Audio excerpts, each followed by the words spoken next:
things off. So welcome everyone to this webinar. My name is Oliver Wootton. I work at Unitar in our Chemicals and Waste Management program, and we're thrilled to be able to bring this webinar to you today in coordination with the World Bank Group.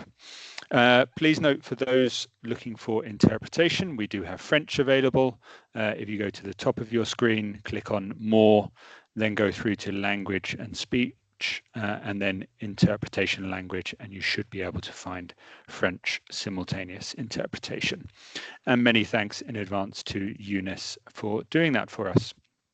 Okay, well, we have some great presenters and speakers, so without any further ado, I would like to open for Paul Martin from the World Bank. Please introduce yourself quickly and then open our session, please. Over to you, Paul. Thanks. Thanks so much, Oliver. Yeah, so my name is Paul Martin. I'm the manager of the World Bank's Environment Operations team for East and Southern Africa. And welcome to everyone joining us for this webinar on e-waste generation and health, evidence and implications. We have a couple of presentations. The first by Vanessa Forti from Unitar is on the e-waste challenge, the present status, outlook globally and in selected African countries. They will highlight trends from the Unitar and Global E-Waste Monitor, with a particular emphasis on e-waste management and recycling in sub-Saharan Africa. The second presentation by Professor Andrea Santos is on assessing the health impact of e-waste burning in sub-Saharan Africa. Using data from the demographic and health surveys, the authors assess the impact of e-waste exposure on acute respiratory infections in children under 5 years old, based on proximity to e-waste sites in selected sub-Saharan African countries. Key points to keep in mind as we reflect on e-waste and its challenges include that globally, there are more than 62 billion kilograms of e-waste generated. That was a figure from 2022, and less than a quarter of that is formally recycled. Africa generates a relatively small quantity of e-waste, around 3.5 billion kilograms or 2.5 kilograms per capita, although it's worth bearing in mind that e-waste generation on the continent may be significantly higher due to large volumes of illegally imported e-waste and used electrical and electronic equipment. We should also bear in mind that e-waste plays an economic role for some African communities. Informal e-waste collection and recycling provide important sources of livelihood for some low-income urban communities with limited formal employment opportunities. However, while informal e-waste management sustains livelihoods, it also exposes the workers and nearby communities to highly damaging pollutants. In Africa, less than 1% of e-waste is documented as formally collected. Most e-waste ends up in dump sites, mixed with municipal waste and other hazardous materials such as used lead-acid batteries. And then recycling is predominantly performed by informal workers without access to appropriate machinery or personal protective equipment. They rely on rudimentary methods such as open burning and acid leaching. And these processes release harmful chemicals, including organic compounds such as flame retardants and heavy metals such as copper, lead, zinc, cadmium, mercury, and arsenic. As we will hear from the presenters today, exposure to these pollutants has significant health and consequent economic effects. Andrea estimates that the total social costs of acute respiratory infections among children under 5 attributable to e-waste sites in 6 African countries could reach hundreds of millions of dollars by 2032. And these challenges are compounded by the fact that environmentally sound e-waste recycling is capital intensive. It needs cutting-edge technology and qualified experts, and it requires significant investment. The countries that have been implementing the Environmental Health and Pollution Management Project, financed through the World Bank, have made some progress in this direction. For example, with the project support, Kenya has passed regulations on waste management, air and water pollution control, and extended producer responsibility. However, there is a lot that remains to be done and many challenges still to be addressed. So with that, we look forward to hearing from our presenters and panelists today on e-waste generation, the health and economic burden of e-waste, and potential solutions moving forward. Thank you, Oliver. Thank you very much, Paul, for those remarks and really opening us up here today. So with that, I will pass over to Vanessa Forti from the Sustainable Cycles program at UNITAR. Over to you, Vanessa. Please share your screen. If you have any problems, let us know. Please introduce yourself briefly and then go ahead. Thank you. Thank you, Oliver. Good morning and good afternoon, everyone. And my name is Vanessa Forti. I am working at UNITAR Sustainable Cycle Program. And today's presentation will be indeed about the e-waste challenge. So we will present the global status of e-waste generation and also making a focus on selected African countries.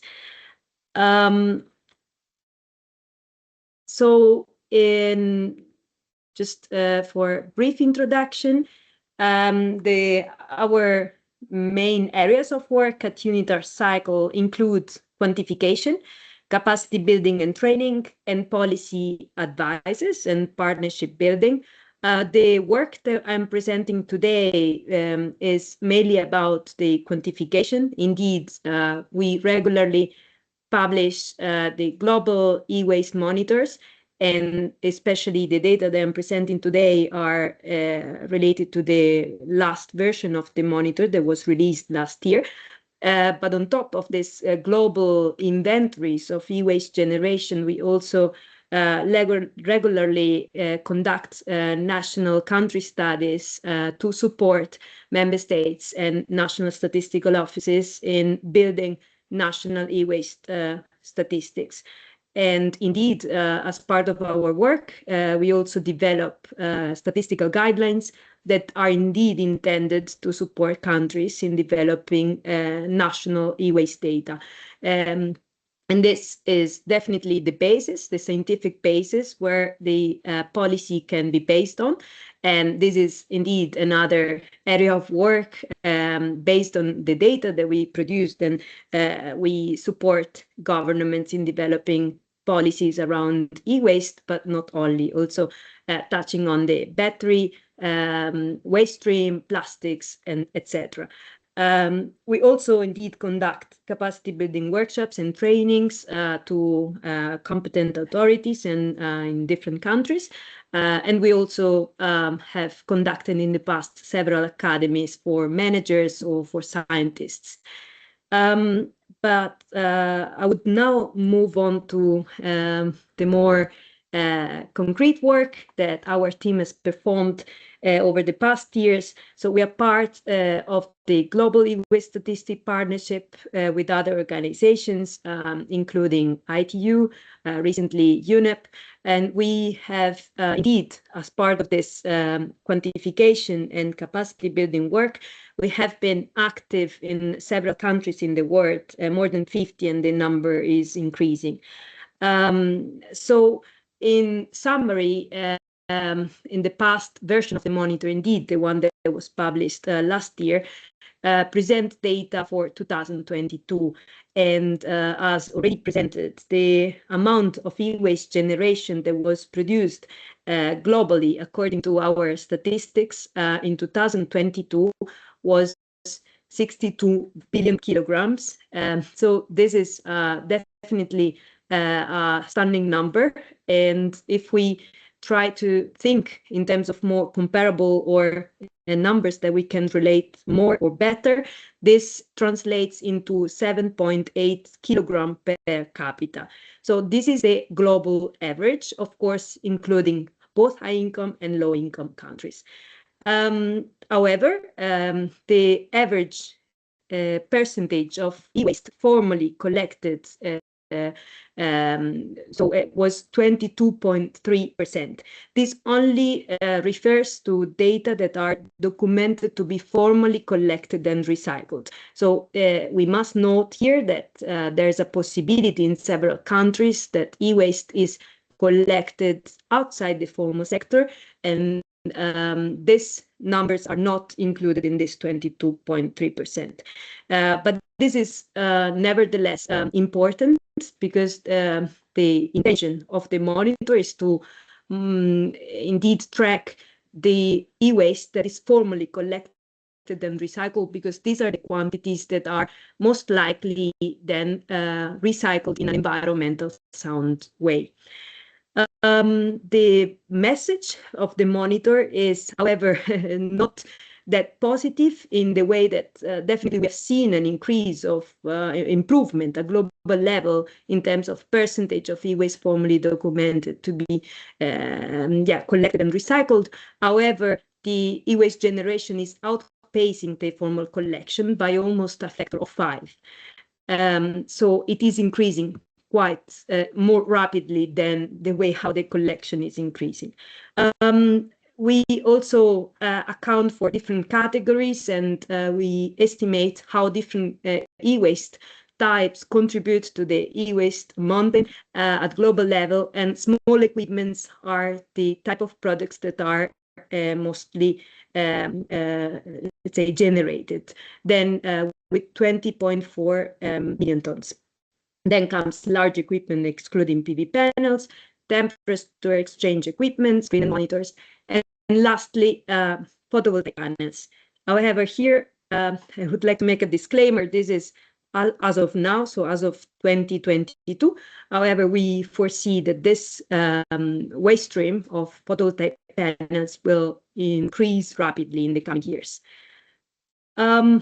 This is a bit about the trends, how electronic products placed on the market are increasing over time, same as for the e-waste generation, with predictions until 2030.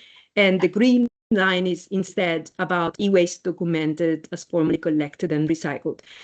And it's obvious from the graph that indeed the growth speed of e-waste generation and placed on the market is definitely higher than the growth of e-waste documented to be formally collected and recycled.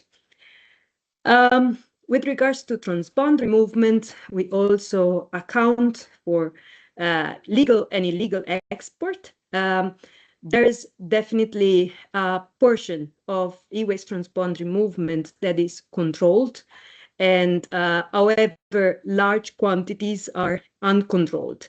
Those are actually most likely then being illegal, turning to be illegal. Africa, unfortunately, is one of the global hotspots for used EEE and illegal e-waste imports, and we have conducted few projects in the continent to also try to assess or help national authorities to quantify the phenomenon. I will speak about this in a few minutes. When it comes to the e-waste generation and formally collected and recycled, Europe is the continent that is reported to recycle the most, 42.8%, and the global average, as said, is 22.3%. And however, then it comes Asia and Africa with only 0.7%. Again, as said, the African situation also must be seen in a context where there is a lot of the informal collection happening, and these numbers are not included in here because there is no guarantee that e-waste is then recycled in an environmental sound manner. Looking a bit into more the African countries, the Sub-Sahara includes 46 countries, and with this, the e-waste generation of 2.1 million tons. However, as said, the formal collection is very minimum. Out of this tonnage, the largest contribution is from small equipment. Then comes temperature exchange equipment and small AT and telecommunication, and then the rest. Photovoltaic, as said before, is still minimum, but is about to increase in the coming years from the end of 2030 decades onwards. E-waste is very relevant, is a very relevant waste stream, especially for the content of critical raw materials that are embedded in electrical and electronic products. And here is a small representation of the different elements that can be found in Tripoli. And here you see that, for example, neodymium is one of the largest amount that can be found, especially in magnets waste as of now. So there's definitely a relevance in recycling electronic products, also to collect and recover critical raw materials, and in order to reuse it for production of new products. In terms of recovery of metals, when it comes to the metals that are most common, like iron, aluminium, copper, the recovered metals percentage is high, is 60% on average. But when it comes to precious metals and critical raw materials, more like rare earth elements, the recoverable amount is way lower, so approximately 20%. This is an overview of selected sub-Saharan countries when it comes to e-waste generation, collection, and legislation. Here we can see that South Africa is the country that is generating the most e-waste, also in terms of kilogram per capita. However, when it comes to e-waste formally collected, it's indeed the only country for which we have formal reporting of data on e-waste formally collected and recycled. And then in terms of legislation, you can see that there's been some developments in the development of policy regulations or legislations in various countries.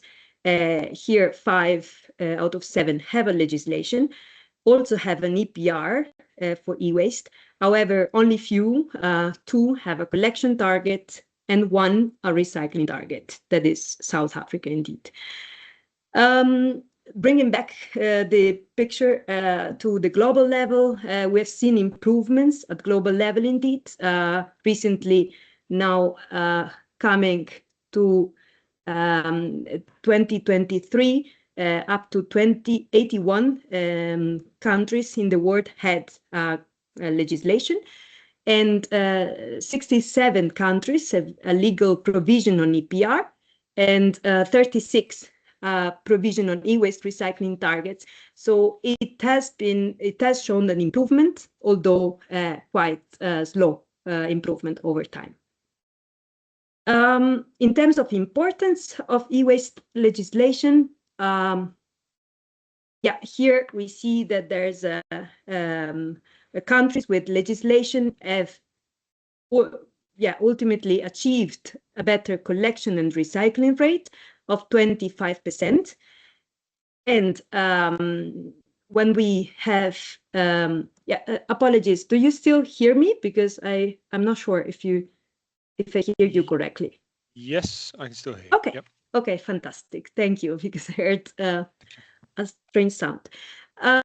So here is a picture of the few projects, as I said earlier, that we conducted in a few African countries. In 2015, our team conducted a study called Person in the Port Project in Nigeria. And in 2022, a reduced e-waste project funded by the Prevent Partnership in Tanzania. Here we looked at examining imports, so analyzing imports of used electronic products, and it was in Lagos in Nigeria and also in Dar es Salaam in Tanzania. And we have inspected in Nigeria 60 kilotons of used electronic products and e-waste, and in Tanzania we looked at 6,000 units. In general, in Nigeria, we found out that the most common modality for imports was importing e-waste through second-hand cars. So it was really cars stuffed with electronic products, whether used or e-waste. That was actually the 70% of the total. In Tanzania, that was not really the situation. It was more imported in containers.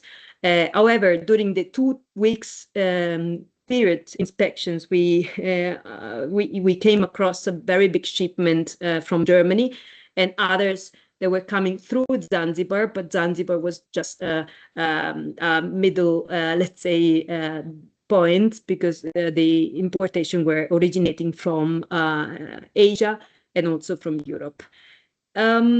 The highlights of these studies is that the person in port project assessed that 70% of the imports were functioning. Unfortunately, in Tanzania, this number decreased slightly because out of our assessment, together with customs authorities in the country, we concluded that only 50% of the electronic products were functioning. The rest were non-functioning and therefore, according to the Basel Convention, were to be regarded illegal e-waste imports. Here is a short summary of the project in Tanzania, where we also collaborated with the Vice President Office of Tanzania. Vanessa? Yeah. Yes, sorry, Please? thanks, Rodrigo. Apparently, I don't think you've moved the slides on. Could you okay. check that? I did. I'm back now, moving. The importance of e-waste legislation is the one we see. Okay, no, I did. Let me stop sharing and share again. Maybe it works. Thank you, and thanks, Luz, for informing us. Yeah.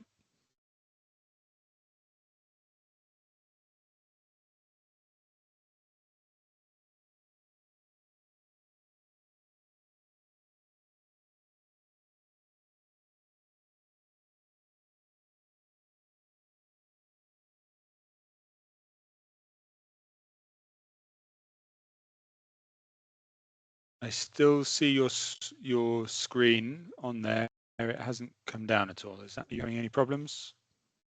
Vanessa, stop sharing yourself with us as well. Ah, yes, she's frozen. Okay.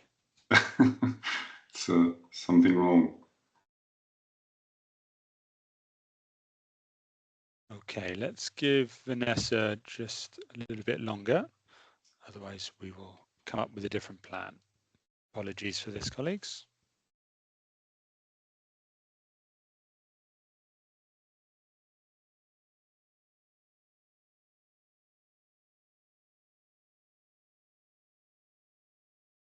Okay, so I see we've changed screens. Vanessa, are you still with us?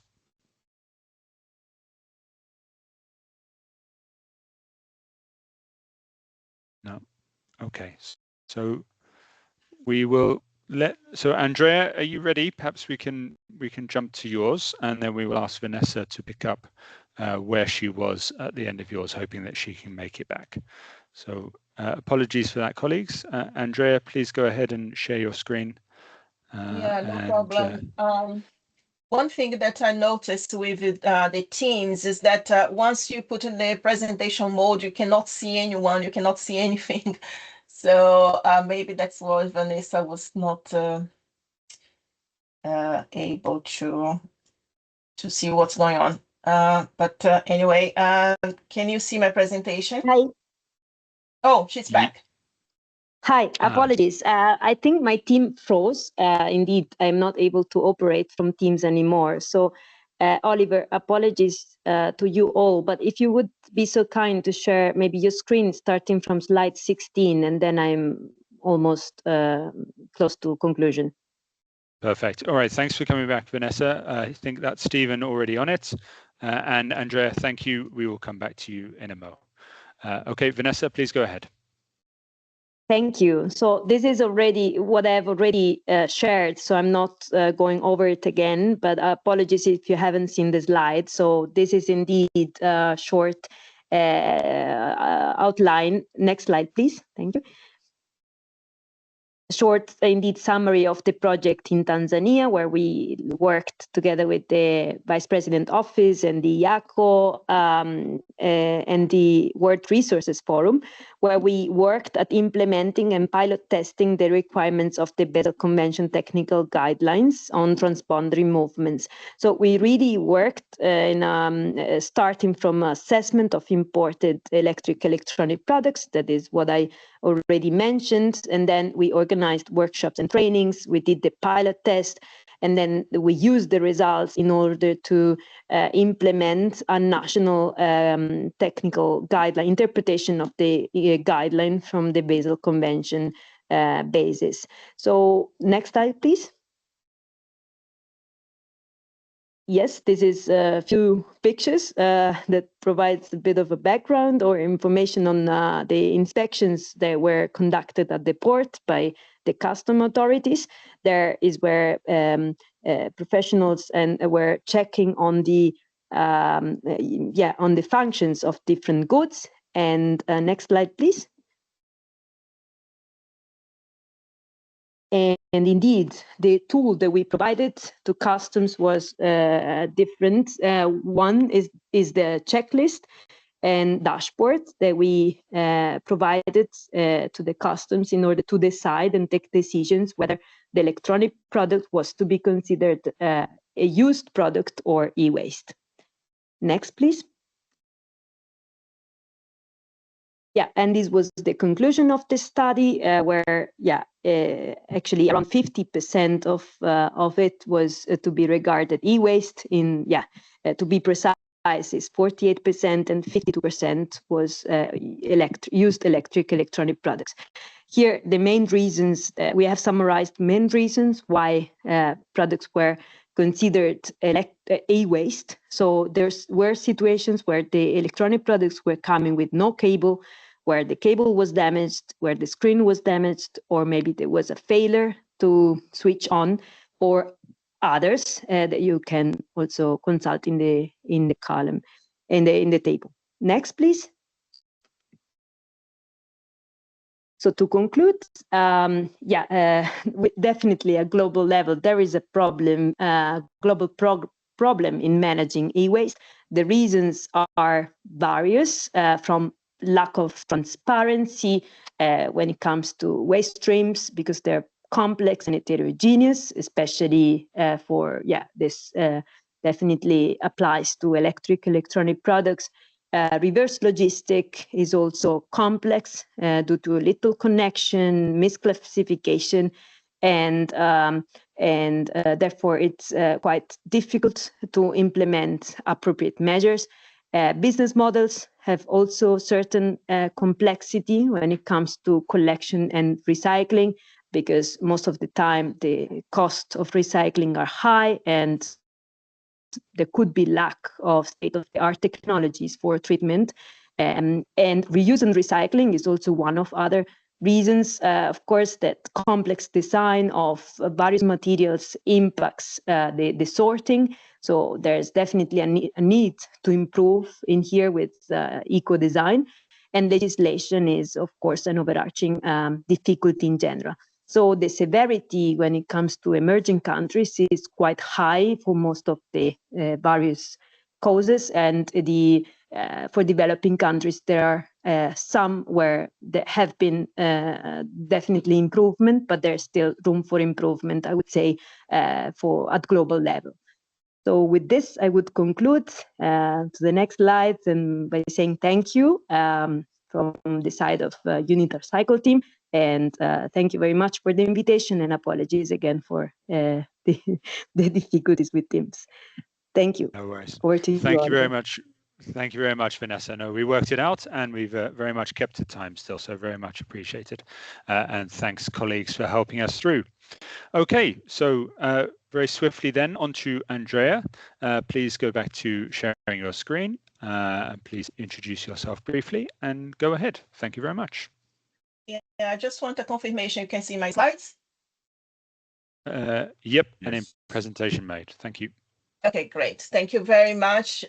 thanks for the opportunity to present the research. My name is Andrea Santos. I'm a health economist working as an associate professor at the St. Mary's University, Twickenham in London, and the London School of Hygiene and Tropical Medicine.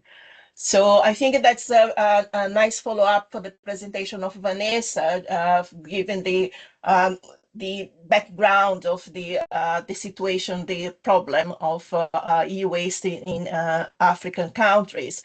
So today I'm going to present the health and economic impact of acute respiratory infection in children less than 5 years old that's associated with the proximity to e-waste dump sites in 6 selected countries in sub-Saharan Africa. Well, Vanessa gave already you this background of the increased trend in e-waste disposal in sub-Saharan Africa. And the trend is because, of course, the uncontrolled urbanization, consumption, increased consumption of secondhand products and disposal, and also the issue of illegal e-waste. And of course, those who are working directly with e-waste, including, and we have a reporting of children also working with e-waste, they are at increased risk of morbidity and mortality because of the substances, the cocktail of substances that are released from the management, the unsustainable management of e-waste. But also children and those living around the areas of e-waste, living close to there or walking close to there or playing around these areas are also at risk. And mostly children, because they are more vulnerable to the chemicals exposure, because they consume more the air and they are exposed to these diseases, especially respiratory infections. The literature, the current scientific literature shows there is the toxicological effects of e-waste in the human body, especially immunological, cardiovascular, respiratory, neurological system. And I highlighted here the increased risk of morbidity and mortality and the toxicological effects because there are, when you're talking about burden, we need the data that relate the exposure to e-waste to ill health problems. So the evidence that we need, that we have so far, are based on these what we call surrogate biological markers. So when the researchers doing the research in these areas, they test, for example, for respiratory functions, collect blood, etc., and define the risk of disease, but not necessarily the disease. So they tend to be very small sample size, and it's very difficult for when you're doing the burden of disease to extrapolate this data at the population level and then estimate the health and economic burden. Just for you for have an idea, I just put these flow chart, this diagram here because one thing is when you have the exposure and the toxicological level and you have the risk of disease. Another thing is for you to develop the disease and then generate costs to the health system or productivity costs, etc. That's the bit in red that you are interested on in terms of generating the burden and the health and economic burden for e-waste. So far, we don't have evidence from this data, e-health related to e-waste at the population level in sub-Saharan Africa populations.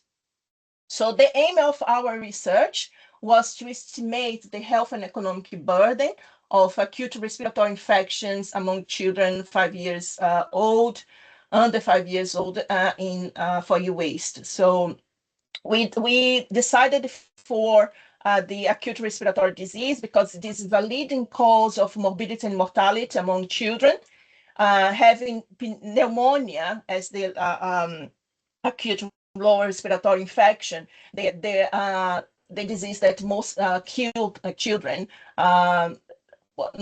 More than any other infectious disease. This accounted for over 800,000 mortalities in children annually globally in sub-Saharan Africa. We used for this approach, we used the demographic health self-survey as a source of real-world data to assess our aim. We know that data from African countries, it's quite scarce, and specifically for e-waste, it's very difficult to find this type of data. When I say real-world data, I'm saying that I'm relating to data that exists, databases that exist, but they are not designed to answer the question, specifically the question that we are looking at. They are used to answer our question, but they are not designed for that. So there are lots of implications for this. And the main implication is the sample size. So the sample size, although this demographic health surveys had been collected for many years in Africa, they were not designed to answer our aim, but they can help us to understand and trying to estimate some of the risk related to e-waste. So that's what we tried to do. We had many objectives because we don't have the data, so we need to define the risk of e-waste. You need to define the prevalence of disease. For example, we don't have annual information about the annual incidence of acute respiratory infection among this age group. So we need to estimate that, because the only data that we have in the DHS and in many reports and published papers, they are only related to the 2 weeks period prevalence of acute respiratory infection. So we needed to use some statistical and epidemiological approach to estimate the annual incidence of this disease. We needed to define the proportion of children that were living at close to these e-waste dump sites. And of course, we needed to estimate the proportion of the cases of acute respiratory infection that are attributed to e-waste dump site in order to estimate the health and economic burden of e-waste. When I say proximity to e-waste to define the association, so the association between acute respiratory infection and proximity to e-waste dump sites, you use these three main categories. Category 1 was minus 5 kilometers, category 2 between 5 and 10 kilometers, and category 10 to 20 kilometers. In doing so, in looking at the data, the DHS and the clusters where the children are located, we concluded that we could only work with category 1 and 3 because the DHS, they use random displacement. That means we don't know the exactly position of the household and the children, of course, for privacy and security. So we can only be certain that children are in a specific category for the category 1 and the 3, because some children could be between 5 and 10 kilometers. So we were uncertain if they are in these 5 kilometers. So if we compare the extremes, we could have a more reliable and robust results. I thought that instead of just present a lot of slides about the health and economic burden, how we did this, I thought that if you present a flow chart of the way we conducted this, it would be easier for you to understand and also, of course, save some of the time. So we did an epidemiological and economic analysis. For the epidemiological analysis, typically, we tended to look at the exposure in terms of toxicological levels. So we have the, ideally, you'd have the level of the metals, of the chemicals being being assessed through the blood or through urine. So you can define the population that exposed and define the dose response curves. But you didn't have that kind of information. That's why you use proximity to the e-waste dump sites and the proportion of children living at the different distance to the waste dump site to define exposure population to the e-waste e-waste dump sites. Use the DHS databases. You calculate for the first time in Africa the ratio of the risk between the exposure and not exposure. Usually, most of the time, scientists use the relative risk, but similar to the relative risk is the prevalence rate ratio or the prevalence odds ratio. So we are able to calculate that in the same format, for example, when you do a meta-analysis. So we did this for all databases in of the DHS for the six selected countries. And we combine this data because you don't have the toxicological data. So you combine the proximity to the waste dump site and the relative risk or prevalence rate ratio to estimate the population attributable fraction, that basically what's the proportion of the number of cases of acute respiratory infections among these children that were associated with e-waste. This is the typical epidemiological approach. And once we had the number of cases, you multiplied by the costs of disease that you obtain from the literature in these countries. The cost to treat one children at the one episode of acute respiratory infection as an outpatient, as an inpatient. So you have the different proportions and the cost of deaths. So you use the value for statistical life for that. Our assumption in terms of association is that the main waste dump site would cause acute respiratory infection through air pollution. That's our pathway for the association between proximity of a waste dump site and acute respiratory infection. Of course, this is influenced by many confounders that we tested our measure of our ratio of risk by potential confounders. But of course, this could be also caused by contamination of soil and water. We are not able to test for that. So our main pathway for analysis that came to our conclusion was that air pollution from e-waste dump site through a cocktail of chemicals that was causing the acute respiratory infection.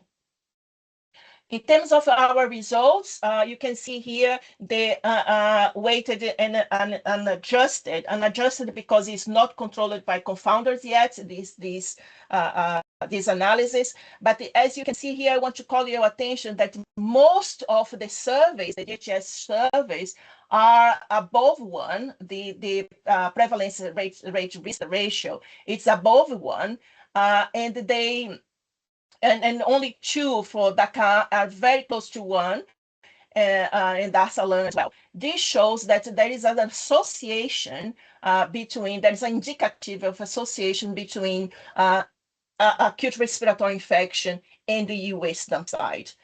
Once we adjusted for that, adjusted for confounders, you can see here less number of countries because you didn't have these variables for the confounders for all the countries. So you could only be able to do that for some of the countries. Remember that the DHS was not designed to answer that question, but we used that the DHS data as a proxy for the real world data.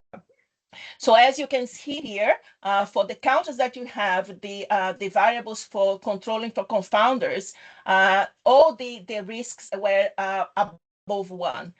So that again shows a quite consistent association between acute respiratory infection and proximity to waste dump site.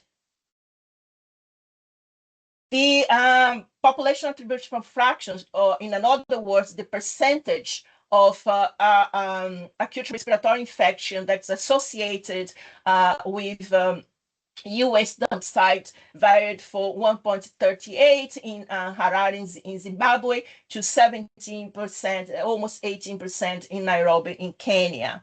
So as you can see, there's a variation, but the proportion is relatively high and almost the same in Accra, in Accra, Lagos, and Lusaka. In terms of the excess number of episodes of acute respiratory infections, so I put here pneumonia because we tried with also pneumonia, but please ignore pneumonia here in the title. This is the excess number of acute respiratory infection episodes that would occur in these countries, in these cities, in 2022. So you can see here the variation for 2,000 number of cases to more than 22 cases, almost 23,000, cases in Lagos, in Nigeria. And the number of deaths as well here on the right.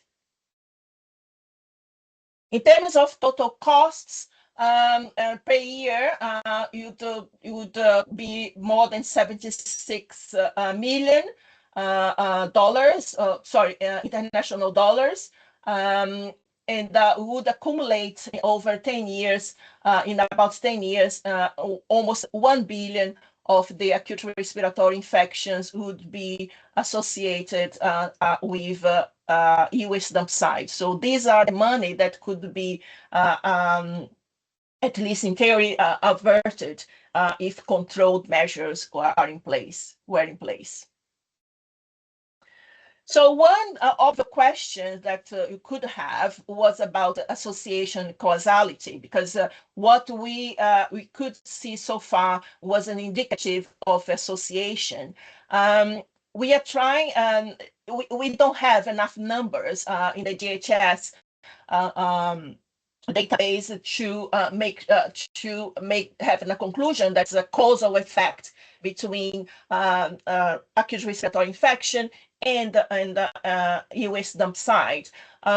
We use it, for example, data from air pollution from different cities in Accra. And we can see here, for example, in the main U.S. dump site, that's Agbogbloshie, the level of PM, it's about 88 micrograms per meter cubic, and the prevalence of acute respiratory infection for the 2 weeks about 5%. But in cities that are quite far, a bit far away, minus 20 kilometers, the level of PM is almost half, it's below half, and also the prevalence of acute respiratory infection. So you can see again an association for that. We are working on what we call negative controls, that we're looking at all the variables to see if all the variables that share the same types of confounders with acute respiratory infection, to see if there is a variation in terms of the risk in the area. So we can have some kind of assessment for causality, but we have not finished this type of analysis yet. However, I want to call your attention again to the first graph that I showed you, because from all the estimates, all of them are consistently almost 1 or above 1. So this is an indication of suggested an association between acute respiratory infection and U.S. dump sites. So in terms, just finalize my presentation. We need to be aware, of course, that's an observational study, and confounding is always an issue when you're dealing with observational studies, whatever statistic technique we use. Again, we used the real world data. So the study, the data available was not designed to answer this question, but these type of data are very helpful to define hypotheses and to define and indicate a possible association between the problem that you are looking to investigate. And in many countries, for example, here in the UK, using more and more data, what we call real world data, to assess some trend in diseases. But although it's an observational study, we need to keep in mind that from the epidemiological perspective, confidence intervals, they represent a plausible value of the association measure, and having a not significant value doesn't imply absence of association. So we need to keep this in mind. And definitely we need further research preferable with primary data collection in Sub-Saharan Africa for us to have a better understanding about the impact of e-waste. That's my presentation. Thank you very much for the opportunity. Thank you. Wonderful. Thank you very much, Andrea. That's fascinating to listen to and see some of the detail on the screen. Okay, and we're doing very well for time, so thanks to both presenters.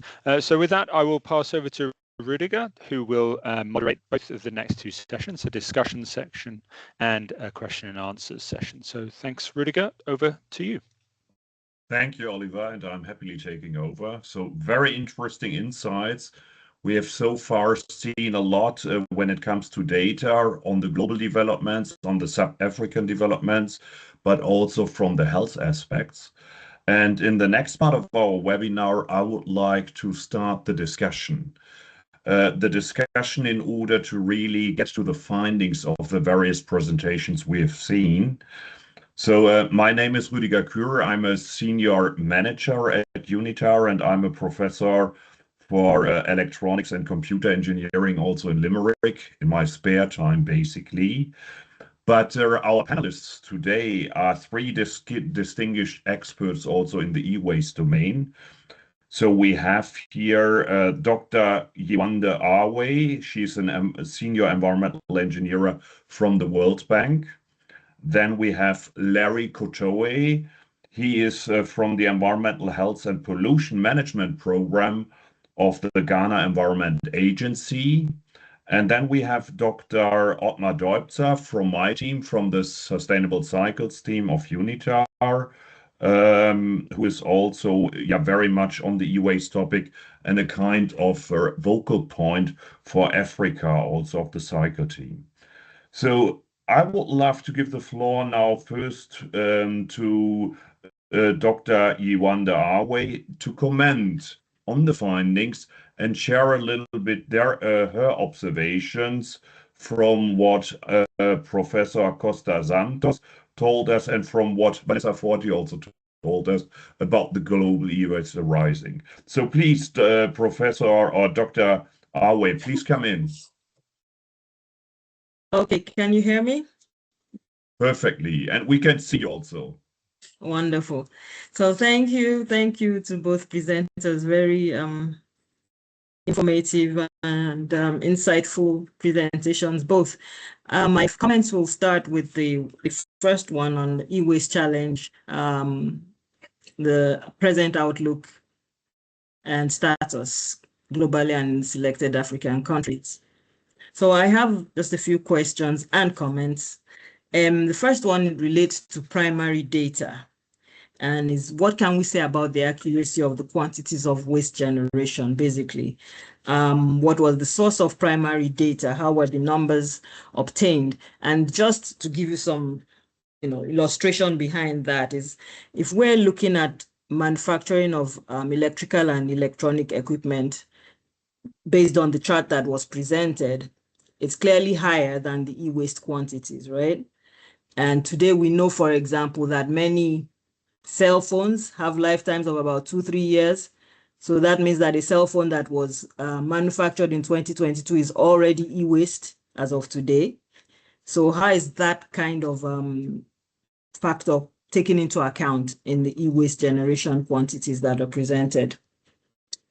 Then on definition of e-waste, clearly there's a need for a uniform and well-articulated definition of e-waste. In the EU, for example, we know that it does not include transformers that contain PCBs, used lead acid batteries, satellite waste, or space junk, medical equipment such as those used in MRIs and similar tests. And that's fine. That's all good. But in Africa, which is the destination of a lot of imports of used equipment, imported cars, and so on, how are these considered in the definition of e-waste?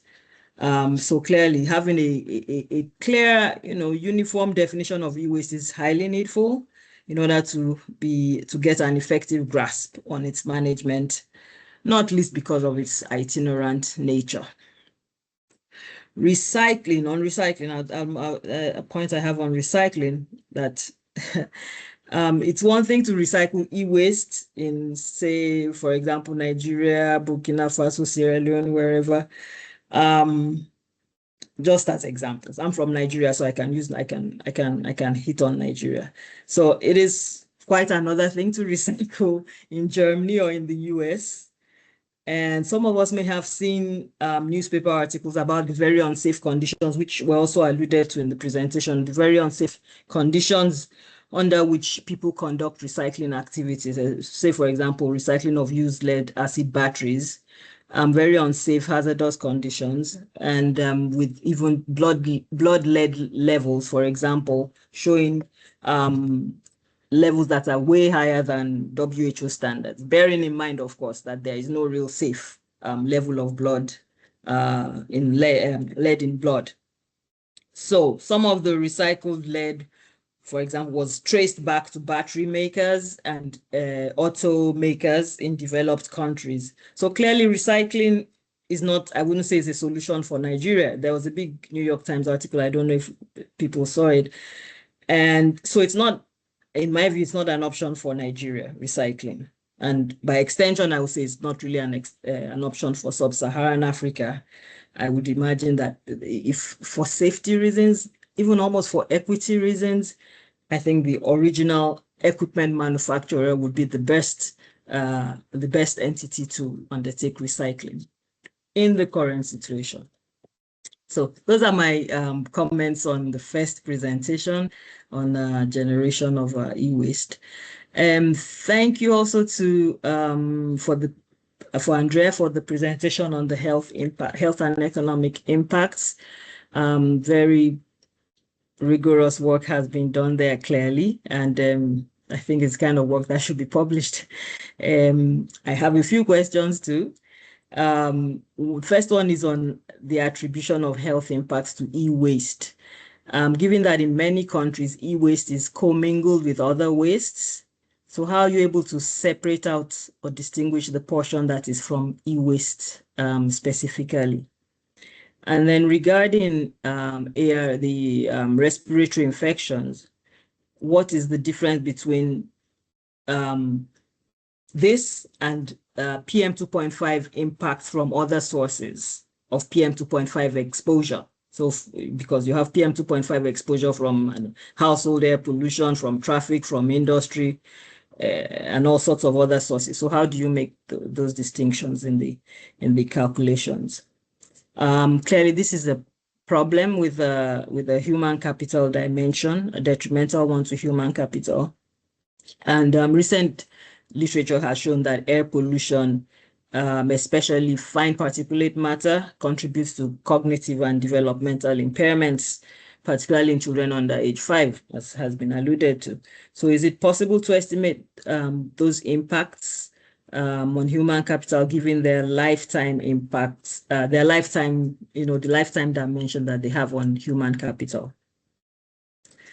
And lastly, going beyond human health, we know that this has impacts on human health, on ecosystems, on biodiversity, etc. Would it be possible to do some kind of priority setting? For example, how much is, if you want to, for example, compare human health damage to impact on agricultural productivity or to biodiversity impacts. How is economic growth and economic productivity affected in the long term? So those are my comments and questions. Thank you to both presenters once again. Thank you, Yolande. So very helpful questions. We will get to the answering later on, I would say, during the questions and answer session as such, where we are re-inviting all the presenters and other experts also to come in. So now I want to continue with Larry. He is a distinguished expert really on the e-waste situation in his home country, Ghana, and working here on the Environmental Health and Pollution Management Program. So Larry, please come in.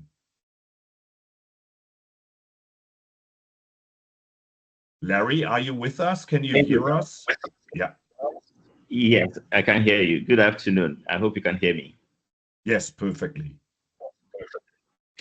Thank you. And I want to say thank you to the presenters as well.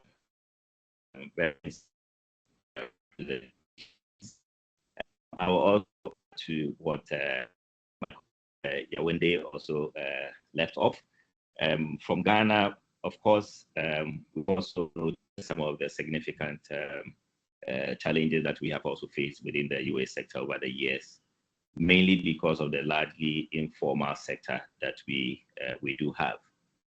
In terms of e-waste generation, we've also had significant generation of and I'm sure you might have gotten data from our latest inventory that we did and published in 2024. That gives a very recent data on Ghana in terms of our level of generation and also projection into the future, which is about 2040 projection. So that gives us a bit of information in terms of per capita around 19. Larry, sorry for interrupting you, but you're always breaking up a little bit. Is there anything you can do to get it fixed from your side? Okay. Am I audible? Is it okay? Let's give it another try. Otherwise, I'll give the floor to Otmar later on so that he comes in first, and maybe you can try to reconnect. But let's give it another try.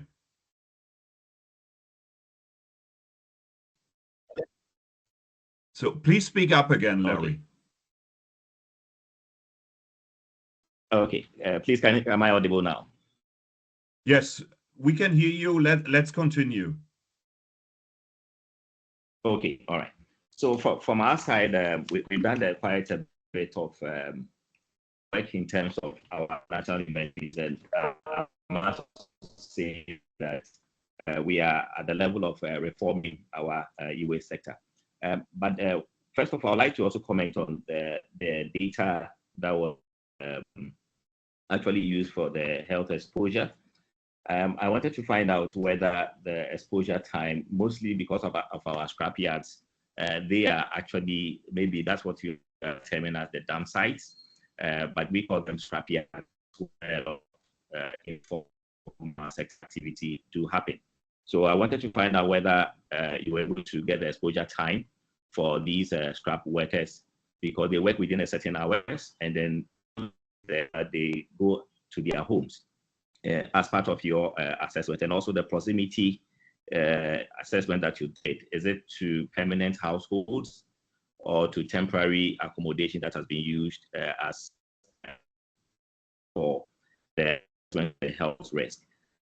I want to also ask whether you validated the data against any nearby clinic or hospital to be sure of the prevalence in terms of the exposure of diseases that they may actually get from being exposed to some of these toxic chemicals. Did you get any updated or secondary data to validate this? I must also say that national inventory that we did and published in 2024, We also did some health assessment that covers pathway element in terms of injection, and then also dermal and inhalation as well.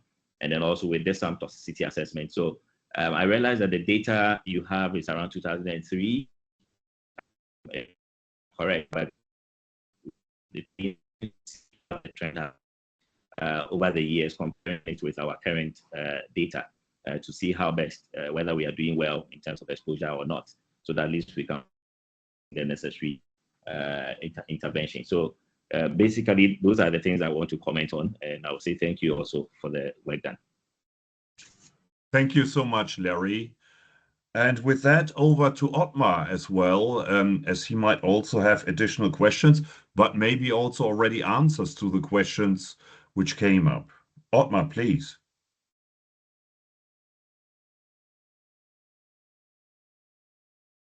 We cannot hear you. You are still muted. Okay, the situation can be helped, I hope. Okay, thank you. Yeah, first, it was interesting to listen to the presentations, so thanks to the presenters. Yeah, when I look at it, it's somehow impressive that from around 80% of the e-waste, we don't know where it goes and what happens to it, really. This is a situation which is certainly, I mean, not very good.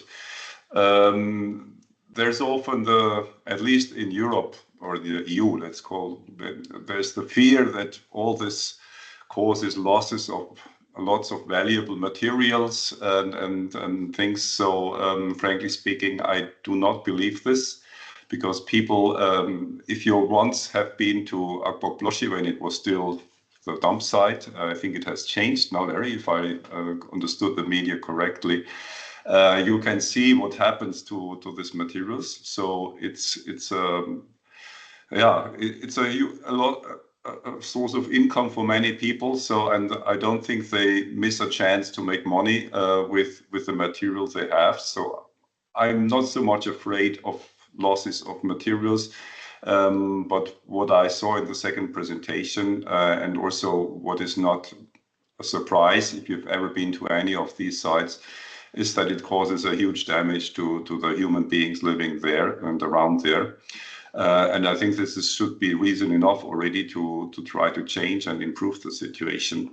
But it also shows, in my opinion, and that makes the whole situation also more complicated, that all the waste, especially the one which is informally treated as a source of income, it's a strong socio-economic factor in many countries, even though, and this applies also to used equipment. So we did this project in Tanzania with a vice president's office with the objective to train environmental inspectors to differentiate between used equipment and e-waste.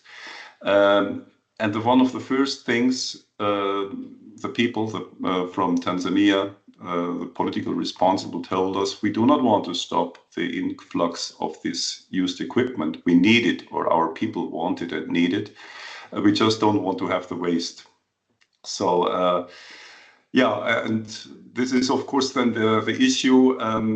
When I remember our project in Nigeria, where we really checked in the port what is coming in, when you see how this used equipment comes in informal channels mostly, and with used equipment mixed with e-waste, and this is a waste stream which is normally not taken into account.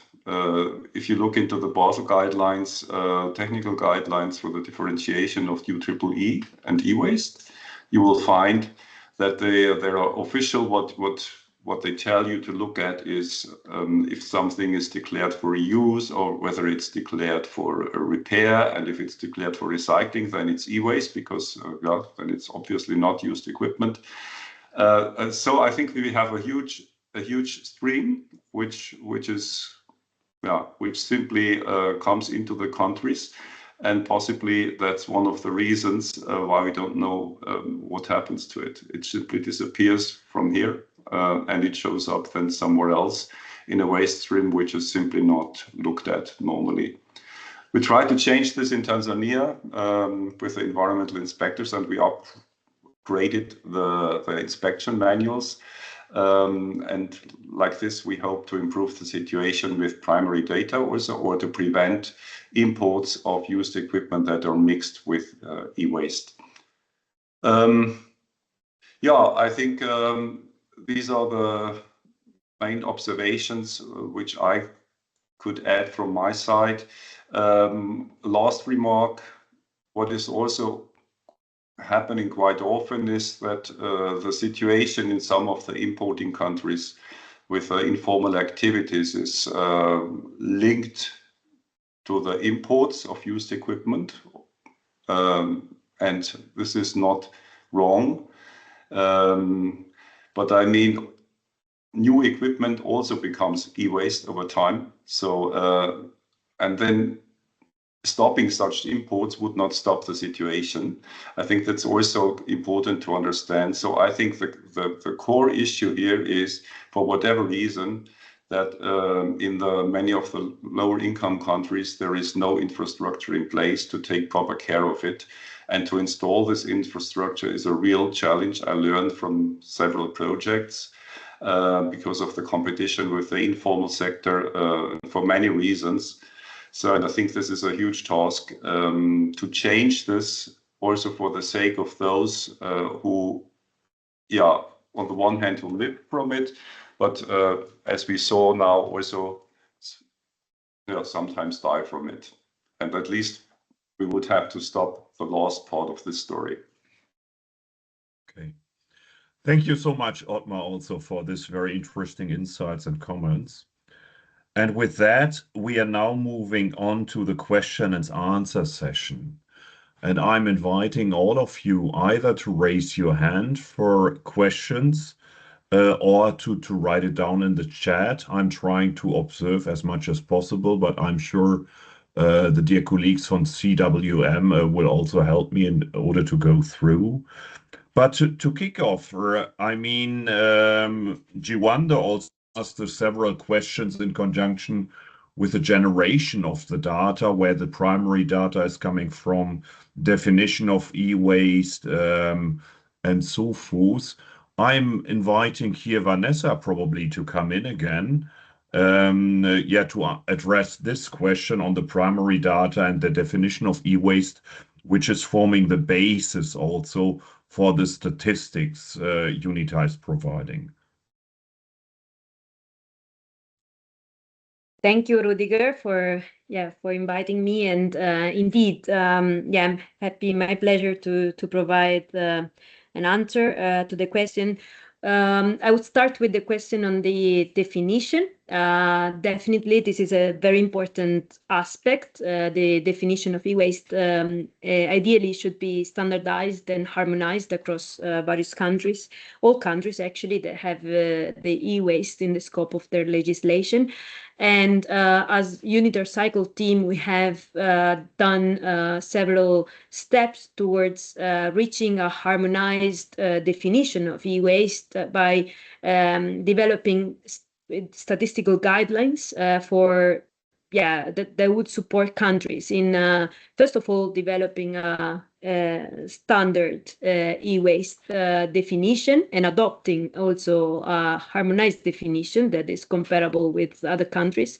And then also that would help countries that are in the process of developing a national legislation to define a scope of e-waste. So what products to include? There in the guidelines, we have suggested a list of products that are classified in 54 different keys. Now in the next revision, this is even improving because we are regularly updating the list to also capture electronic products that have, let's say, have been placed on the market recently, so new technologies and innovations. And so I would invite those that have questions around definition and classification and scope to read our statistical guidelines. Then this brings me to the methodology and data sources, because this is for us the basis for developing a standard methodology that is then producing data by country, by year, that are then comparable across countries, because we use one standard harmonized methodology for accounting for e-waste generation. In short, because unfortunately we don't have enough time to go through the entire method that we use, but we use import-export data, so trade data by country, by year, to account for placed on the market. So we make a simple calculation of imports minus exports plus domestic production, and then we apply lifetime data to each of the different electronic products to account for e-waste generation. So this brings me also to the topic of lifetime, and indeed it is true that lifetime is different across different countries, where reuse is more enforced than others. So this we capture in our methodology, and we have different estimations for different, let's say, economies. So I hope I provided an answer to the question. Thank you. Over to you, Rudiger, again. No, very helpful indeed. And I think later on we can also make the link available to the e-waste statistic guidelines. It's a 100 pages document, which is now going to be published third time again. So it's updated, and it's forthcoming early next year in its third edition. But we also received questions in conjunction with the very insightful presentation of Professor Costa Santos. So Andrea, there were questions related to the health impacts of e-waste, the priority setting, or the exposure time. So I would greatly appreciate if you could address it a bit. Yeah, of course. I will start with the question of Yonde about attribution. We were unable, using the DHS data and the GPS, to attribute the case specifically for what is e-waste, what's domestic. We could not separate domestic from e-waste. However, we have many studies from ACRA, for example, where it shows that the pollution, especially air pollution from e-waste dump sites, are much higher in terms of PM in waste dump sites compared to any other background pollution, like traffic, like any other waste landfill, or even in areas farther from e-waste. So you use that data, for example, to show that figure where you point the prevalence of acute respiratory infection and PM levels at different areas. And that data is controlled also for background PM levels, including traffic and any other pollution sources. In terms of your second question about the acute respiratory infection and the confounders, we could control the levels of acute respiratory infection for household air pollution. We could control for different levels of education, gender, etc., because these are the data that we could find in the DHS database. We cannot use the data from the DHS to do any human capital assessment of the neurological impact on children, because they don't collect that data. We would need to have primary data collection in order to do that. And of course, we are very interested in that as well, but we would need to have the primary data collection. About the second question on the second moderator, or the second person who asked it, Larry, in terms of the household, the permanent household and temporary household, the DHS separate what they call de facto and de jure. So those who are permanent in the house and those who are visiting the house at the time for a period of time. So these have the separation with the DHS. Most important here is if the children are in that in the house at the period of time, the 2 weeks when we have the questionnaire applied and to define the prevalence of acute respiratory infection. You mentioned something about the hospitals, validating the data on hospitals. As far as I'm concerned, the Ghana Health Services, they don't have data on exposure. They have data on the acute respiratory infection, but not on exposure. And we are not, the idea was to do acute respiratory infection at the population level, not hospital, because hospitals usually are the cases more severe that go to the hospital. So you really are interested in to do this at the population level. So I hope that I have covered what I have been asked. I think so. Yeah, no, that's very helpful, Andrea. That's also according to my notes here. Thank you so much. Okay, good. So far we received one question in the chat function, but we also received a number of questions even prior to this webinar today, because you had the chance in providing questions. And I'm trying now a little bit to combine. So Ibrahim Ahmed, he asked about what are the current best techniques for e-waste management. And at the same time, we have also received questions how e-waste can be disposed of, responsibly recovered and reintroduced into the production cycle, for example. And that's a question I would like also to give to Ottmar a bit, because he's driving quite some activities in this regard. So Ottmar, can I invite you to come in and try to answer the question? Yeah. Yeah, that's a difficult one, because if you ask what is the best management of e-waste and treatment, then I would say, where and under which conditions. So there is not a very best one. I mean, e-waste management is not like a chameleon who is one animal and fits everywhere, because it can change and adapt freely. Yeah, it's more, it depends on the outer conditions. When you talk to people, at least this is what we experienced in one of the countries we are active in, the government understood e-waste management as installing the latest technology for treatment, and like this make a lot of money. And there are several things which I think become obvious in this understanding. I think first of all, the best treatment you can have is the combination of this here and this here. So if you do this in a way that you observe the occupational health issues, that's the best way how you can treat e-waste.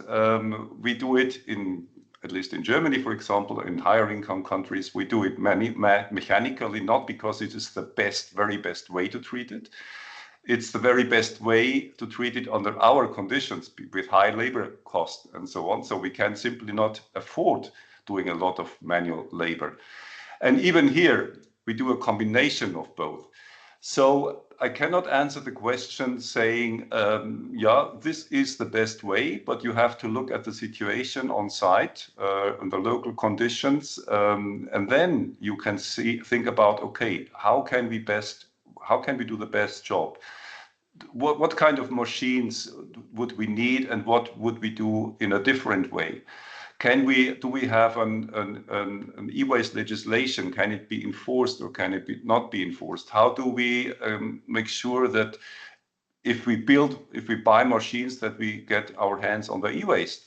So there are many things you have to look at, and there is no one-fits-all solution. I mean, there are kind of templates which you can adapt, say like for higher income countries and for lower income countries.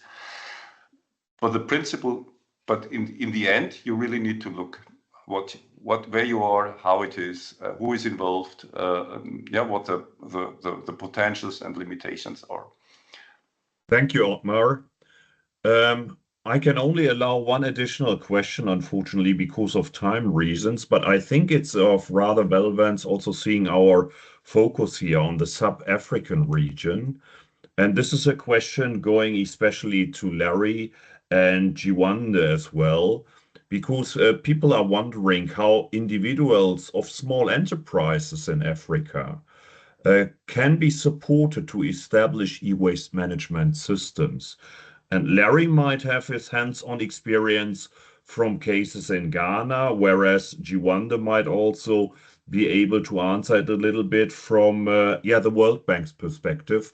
So I'm inviting the two to come in, please.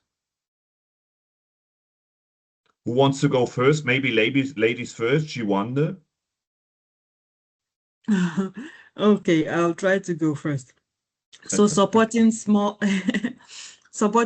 businesses to be better able to manage e-waste. That was the question.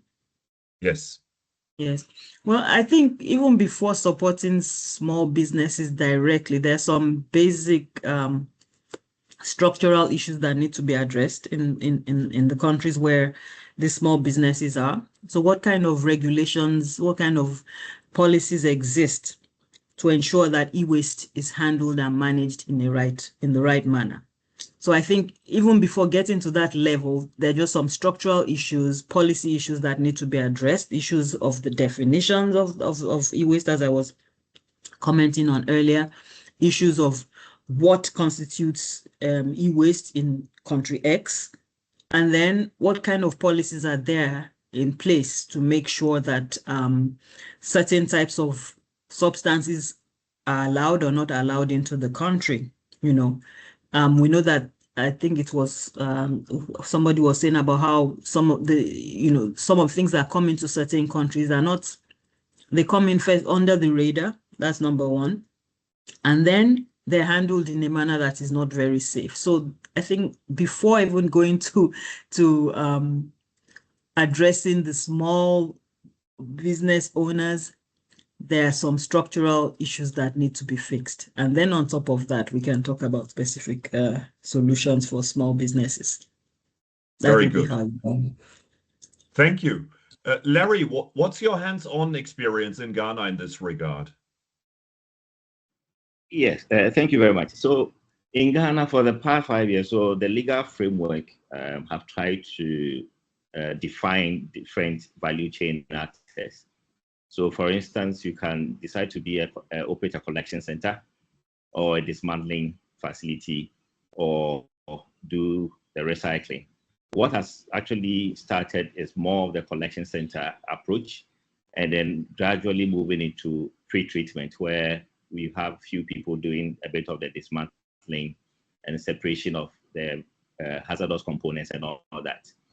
So that is the setup that has grown in Ghana, and we are collaborating with other donor partners for an informal sector integration as well.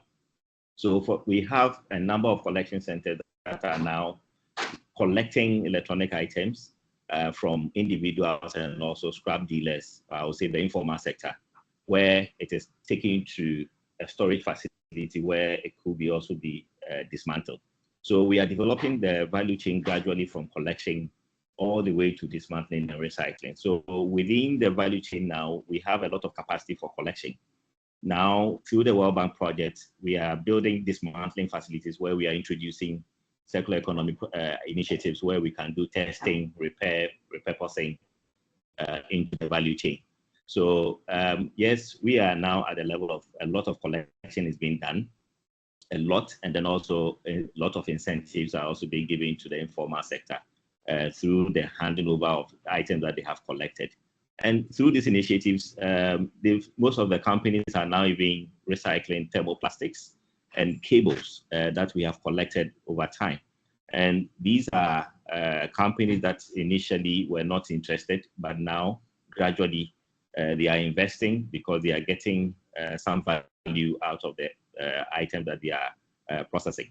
So as we speak, we are at the level where we are doing a lot of collection, and also companies that are able to take up cables, thermoplastics to process them and giving it to companies who are now also using it as raw material.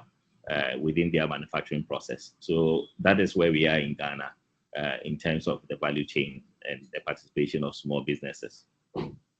Thank you so much, Larry and Jiwande. And with that, I'm giving over to you, Oliver, or Paul again, in order to wrap up and close the webinar. Wonderful. Thank you very much, Rudiger. Thanks for taking us through those two sessions. Indeed, I will pass back to Paul now, just to do some closing remarks and finish us up. Thanks. Over to you, Paul. Oliver and Rudiger.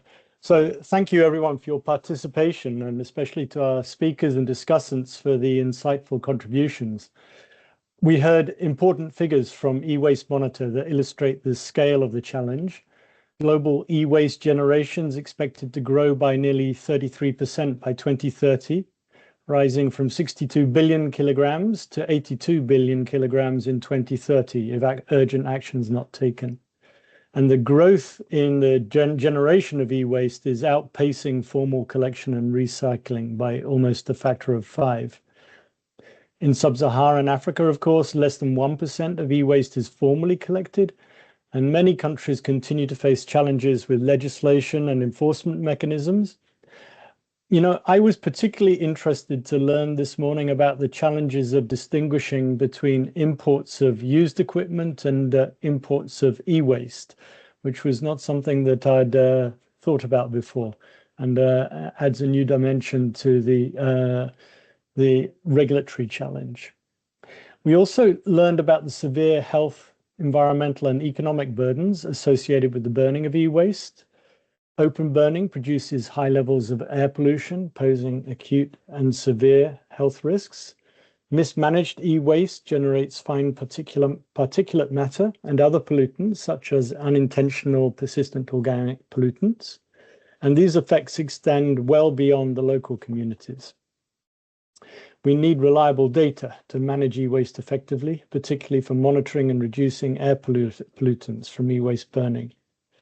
According to Andrea's analysis, proximity to e-waste sites is associated with increasing respiratory mortality and morbidity, with significant economic costs for the affected African countries. Urgent action is needed to protect children, their families, and society from these health risks. Of course, e-waste generation in sub-Saharan Africa is expected to rise rapidly in both volume and complexity. Preparing for this transition is not optional, and failure to invest today is ultimately preparing for failure. But despite these challenges, the outlook for e-waste in sub-Saharan Africa does not need to be bleak. The Environmental Health and Pollution Management Program in Ghana, Kenya, Senegal, and Zambia has demonstrated that strengthening institutional capacity, improving regulatory frameworks, formalizing and upskilling the existing workforce, and mobilizing domestic and international investment are all feasible steps towards closing the gap between current practices and sound management. I understand that in upcoming sessions, we will explore additional e-waste topics, including strategies for improving e-waste management, as well as other hazardous waste management challenges, such as mercury use in artisanal and small-scale gold mining, which may be of interest to some of the participants today. But once again, thank you all for joining us for today's session. Excellent. Thank you very much, Paul. And with that, I'll just some final messages. So we have posted a survey link. It is here on the screen as well. So we'd love to hear from you. Anything we can add to future webinars. Paul mentioned a couple of topics that will be coming up. Of course, we will share those through our communications channel soon.